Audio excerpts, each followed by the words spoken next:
Hello friends, ഇന്ന് ഞാനൊരു ചെറിയ ഗാർഡൻ വീഡിയോയുമായിട്ടാണ് വന്നിരിക്കുന്നത്. ഞങ്ങളുടെ ഗാർഡനിൽ കുറേ സ്ട്രോബെറീസും റാസ്ബെറിയും ഒക്കെ ഉണ്ട്. അപ്പം അത് ഇന്ന് വൈകിട്ട് ഞങ്ങൾ ഇവിടെ പഴുത്തമൊക്കെ പറിക്കാൻ വേണ്ടി പോവാണ്. അപ്പോൾ അതിൻ്റെ ഒരു വീഡിയോയിലേക്ക് പോയാലോ? വാ.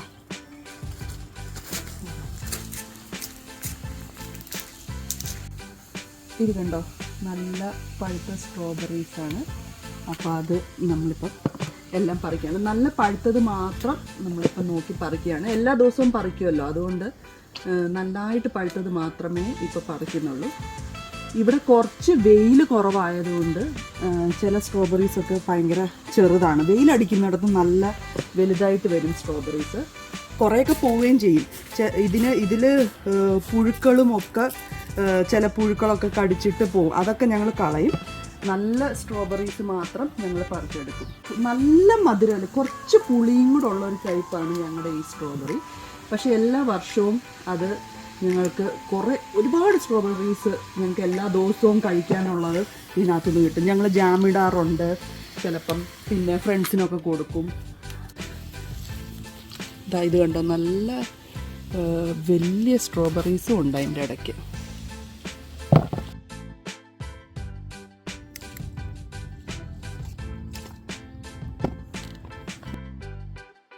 ഇതാണ് റാസ്ബെറി.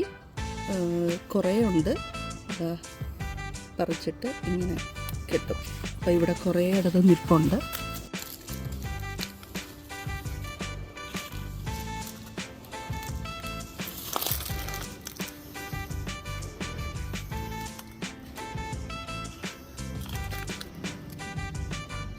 ഈ ശരിക്കും പഴുത്തിട്ടില്ല, നമുക്ക് പഴുത്തത് മാത്രം പറിച്ചാൽ മതി.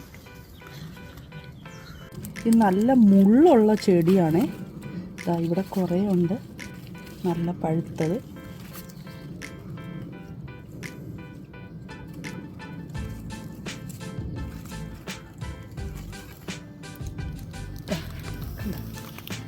ഇത് നോക്കൂ, ഒരു കൊല നിറയെ റാസ്ബെറീസ്, നല്ല പഴുത്ത റാസ്ബെറീസാണ്. ഇത് ഇച്ചിരി കൂടുതൽ പഴുത്തു പോയെന്ന് തോന്നുന്നു. ഇന്നലെ പറിക്കേണ്ടതായിരുന്നു, പക്ഷെ പറിക്കാൻ പറ്റിയില്ല. ഇതാണ് കറക്റ്റ് ഈ ചുമന്ന കളറിലെ റാസ്ബെറി. ഇത് കണ്ടോ, പഴുത്തിട്ടില്ല, പഴുത്ത് വരുന്നേ ഉള്ളൂ. കണ്ടോ, വലുതായി.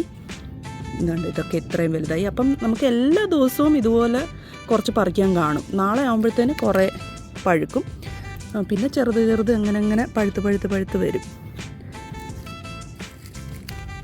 അങ്ങനെ ഞാൻ ഇന്നത്തെ കളക്ഷൻ എല്ലാം പറിച്ചു.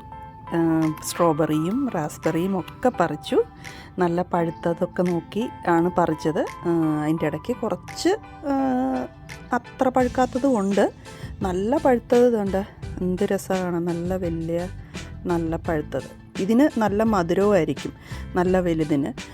അത്ര പഴുത്തില്ലെങ്കിൽ ഒരു ചെറിയ പുളിയുണ്ട്, എന്നാലും അത് കഴിക്കാൻ നല്ല ടേസ്റ്റാണ്. റാസ്ബെറി അതുപോലെ തന്നെ നല്ല വലിയ റാസ്ബെറിയാണ്. ഞങ്ങളത് നട്ടിട്ട് 2-3 വർഷമായതേ ഉള്ളൂ.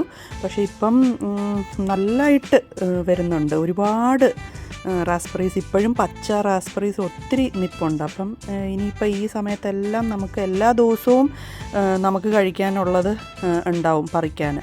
ഞാനാണെങ്കിൽ രാവിലെയൊക്കെ ചിലപ്പം സ്മൂത്തിയോ അങ്ങനെ എന്തെങ്കിലുമൊക്കെ ഉണ്ടാക്കുമ്പോൾ അതിനകത്തൊക്കെ ഇട്ട് കഴിക്കും. എൻ്റെ ഹസ്ബൻഡാണേലും ഓഫീസിലൊക്കെ പോകുമ്പോൾ കൊണ്ടുപോകും ബ്രേക്ക്ഫാസ്റ്റിന്. പിന്നെ എൻ്റെ കുട്ടികൾക്കാണേലും വളരെ ഇഷ്ടമാണ് സ്ട്രോബെറിയും ഒക്കെ. ഇനി നമുക്ക് ഒരെണ്ണം കഴിച്ച് നോക്കാം ഇതെങ്ങനെ ഉണ്ടെന്ന്. അപ്പം ഞാനിതൊന്ന് കഴുകാം. നമുക്ക് നല്ലതായിട്ട് കഴുകിയെടുക്കാം. ഇതിൽ മണ്ണും ഒക്കെ നല്ല മണ്ണിലല്ല ഇത് കിടക്കുന്നത്. അപ്പോൾ അതുകൊണ്ട് നല്ലതായിട്ട് കഴുകണം. ചിലപ്പം ഞാൻ നോക്കിയാ പറിക്കുന്നത്, ചെറിയ കുഴി പോലൊക്കെ ഉണ്ടെങ്കിൽ, ഈ പുഴുവൊക്കെ കയറിയിട്ടുണ്ടെങ്കിൽ ഞാൻ അത് കളയും. നല്ല ഒരു കേടും വരാത്തത് നോക്കിയാണ് ഞാൻ പറിക്കുന്നത്.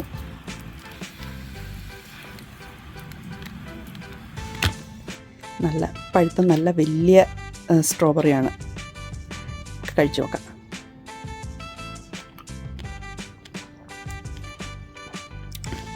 ഇതിനെങ്ങനെയൊന്നു നല്ല മധുരമുണ്ട്, അതുപോലെ പുളിയുണ്ട്.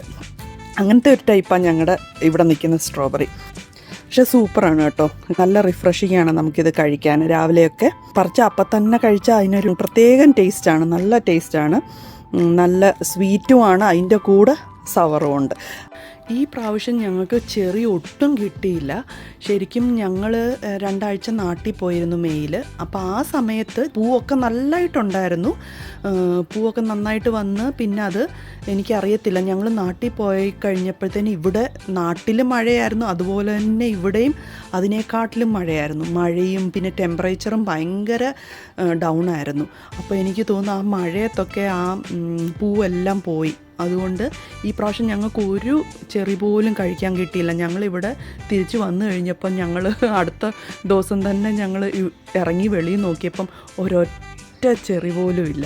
ഞങ്ങൾ വിചാരിച്ചു വരുമ്പോൾ 1-2 എണ്ണമെങ്കിലും, കിളികളൊക്കെ കൊത്തിയിട്ട് ബാക്കി ഒരു 1-2 എണ്ണമെങ്കിലും നമുക്ക് എവിടുന്നേലും ഇലയുടെ ഇടയിലൊക്കെ മറിഞ്ഞിരിക്കുന്നത് കിട്ടുമെന്ന് വിചാരിച്ചു. പക്ഷേ ഒരെണ്ണം പോലും കിട്ടിയില്ല. അതിനി നമുക്കിനി അടുത്ത വർഷം നോക്കാം. ഇനിയിപ്പോൾ എന്തായാലും കിളിക്കില്ലല്ലോ, അതിൻ്റെ സീസൺ കഴിഞ്ഞു. പിന്നെ നമ്മൾ കടയിൽ നിന്നൊക്കെ വാങ്ങിച്ചു ചെറി. പക്ഷെ എന്നാലും നമ്മുടെ വീട്ടിലുണ്ടായത് കിട്ടാത്തതുകൊണ്ട് ഒരു വിഷമം. ഇതാണ് മുന്തിരി. ഞങ്ങൾ നട്ടിട്ട് 2-3 വർഷം ആയെങ്കിലും ഞങ്ങൾക്ക് അങ്ങനെ ഇതുവരെയും മുന്തിരി ഉണ്ടാകും, ചെറുതായിട്ടുണ്ടാവും. പക്ഷേ പിന്നീട് അതെന്തോ അങ്ങ് കരിഞ്ഞു പോകുന്ന പോലെയാണ്. ഇതുവരെയും ഞങ്ങൾക്ക് അങ്ങനെ ഒരു മുന്തിരിങ്ങ ഇതിൽ നിന്ന് കഴിക്കാൻ പറ്റിയിട്ടില്ല. ഞങ്ങൾ ഈ വർഷം കൂടെ നോക്കാം എന്നാണ് വിചാരിക്കുന്നത്. എങ്ങനെയുണ്ട് മുന്തിരിങ്ങ ഈ പ്രാവശ്യമെങ്കിലും കഴിക്കാൻ കിട്ടുമോയെന്ന് നോക്കാമെന്ന് വിചാരിക്കുന്നു. ഇത് ഒരുപാട് ഇങ്ങനെ പടർന്ന് കയറുന്നതായതുകൊണ്ട് ഞങ്ങളുടെ നെയ്ബറിൻ്റെ ആണ് അപ്പുറത്തെ സ്ഥലം.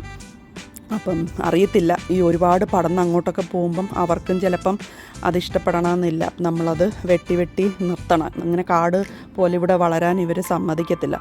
അപ്പം നോക്കാം, ഞങ്ങൾ വിചാരിച്ച് ഈ വർഷം കൂടെ ഞങ്ങൾ നോക്കാം എങ്ങനെയുണ്ട് മുന്തിരിങ്ങ വല്ലതും നമുക്ക് കിട്ടുന്നുണ്ടോയെന്ന്. കിട്ടുവാണെങ്കിൽ നിർത്താം, അല്ലെങ്കിൽ നമ്മൾ വെട്ടിക്കളയാമെന്നാണ് വിചാരിക്കുന്നത്.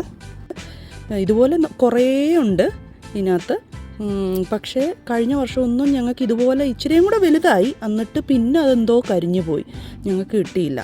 അപ്പോൾ ഈ പ്രാവശ്യം നമുക്ക് നോക്കാം എങ്ങനെയുണ്ട്, ഇത് കിട്ടുമോയെന്ന്. കിട്ടുവാണെങ്കിൽ നിർത്താം, അല്ലെങ്കിൽ പിന്നെ ഇത് പിഴുത് കളയണം.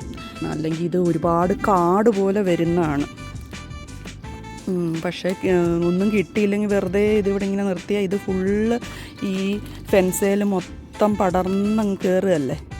ഇത് കിട്ടുവാണെങ്കിൽ നമുക്ക് അത് നിലനിർത്താമെന്നാണ് വിചാരിക്കുന്നത്. അപ്പം നിങ്ങൾക്ക് എൻ്റെ വീഡിയോ ഇഷ്ടപ്പെട്ടെന്ന് ഞാൻ വിചാരിക്കുന്നു. ഇനിയും പുതിയൊരു വീഡിയോയുമായിട്ട് വീണ്ടും കാണാം. അതുവരെ ബൈ ബൈ.